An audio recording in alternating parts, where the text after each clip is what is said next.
A state grant will help Sandy Neck deal with coastal erosion. The town's finance department is preparing for the future. We'll tell you how and find out what meetings are being held tonight. These stories and more on this episode of Barnstable Today. It's Wednesday, September 9th, 2015. I'm Sarah Mannel.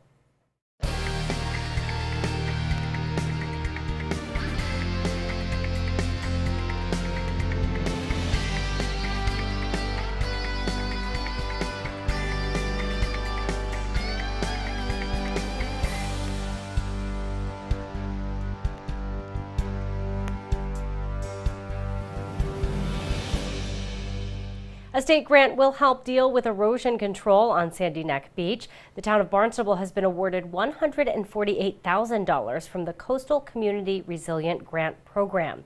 Sandy Neck Beach Park Manager Nina Coleman says the grant will be used to explore various design alternatives for addressing severe erosion.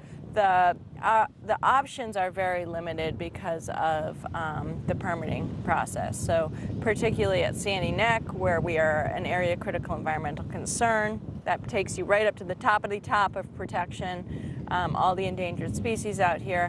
Our options are really limited about what kind of response we can have.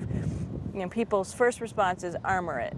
And that's not going to happen. I'm going to tell you that professionally. I got 20 plus years in this business. It's not going to happen. Well, when you say armor it, what do you mean by that? Kind of a revetment wall. And that's the obvious sort of human response to erosion. It's not actually a good response. We know from studies that just deflects the energy, causes issues behind the revetment, on either side of it. So it isn't a good solution scientifically, but it's not, I mean, I'm telling you, this is not going to happen here at Sandy Neck. It's not going to happen really anywhere.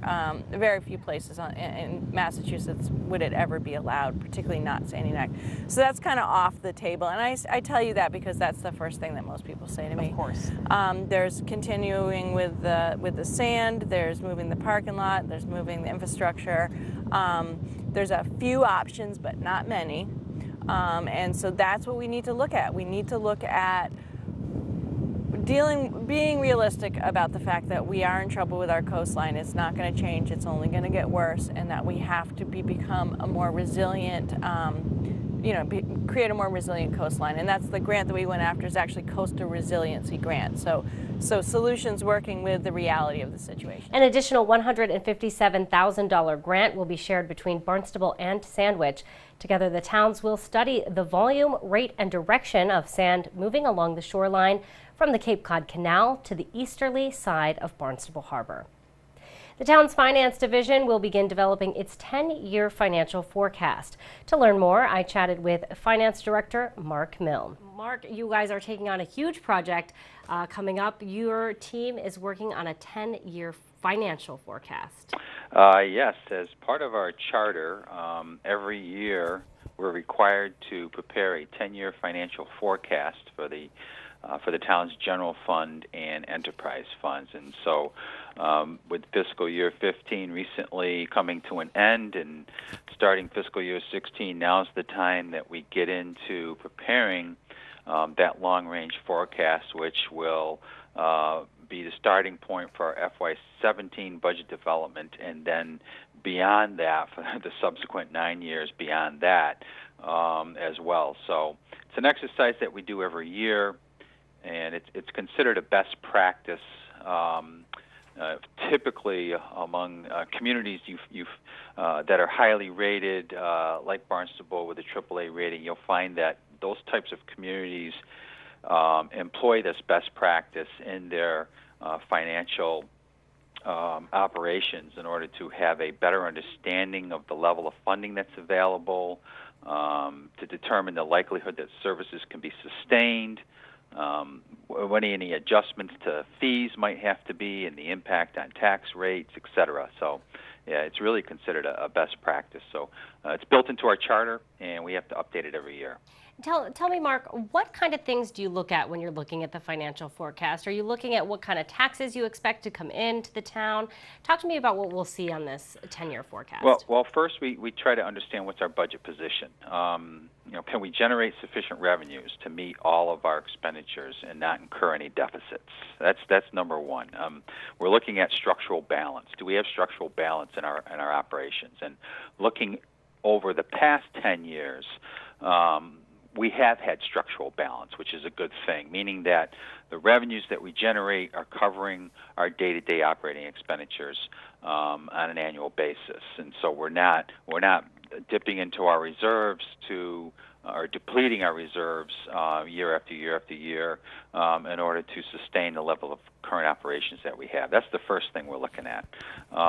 And then we're trying to project that out over the next 10 years as to whether or not that can continue.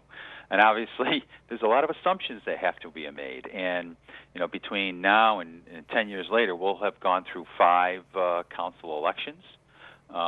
We'll have probably another economic situation like we did in 2008, 2009. Those things are impossible to predict, but the likelihood of something like that happening again is probably more probable than not. When you look at the history of the recessions that we have, we had one like 1999, 2000, another one in 2008, 2009. So they average about every 7 or 8 years. There's a cyclical pattern here of some kind of financial meltdown at the federal level, which will trickle down to the state level, which will trickle down eventually to the local level. So, events are just difficult to predict. However, we don't try to factor those types of things into a 10-year forecast. I mean, we could predict a hurricane and a tsunami, but we just don't know what's going to happen. So we try to look at what happened over the past 10 years, and based on historical information, project out what we think what most likely will happen over the next 10 years. Now, let me ask you this, Mark. How long does this take for your staff to put together the 10-year forecast? This is probably a project that takes a couple of months to do, on and off. I mean, we're not doing it 8 hours a day, 5 days a week for a 2-month period, because we have a lot of other things that we have to do. But I would say that we're dedicating a good day a week over that 2-month period to developing this, because it's all about the main thing is working on a set of assumptions that can be backed up. And so a lot of research has to be done on those assumptions. And that's really where the time is spent, is trying to come up with the best set of assumptions that we can to try to make the projection as best as we can. So it is a lengthy process. There has been talk recently of changing the charter to reduce the 10-year forecast to a 5-year forecast. That has been reported upon favorably by our Comprehensive Financial Advisory Committee. I believe the Town Council has also considered doing that. And I would be in support of doing that as well, only because I think 5 years is more realistic. You can, the accuracy of the numbers every year that goes on, and the accuracy of the numbers become less and less accurate.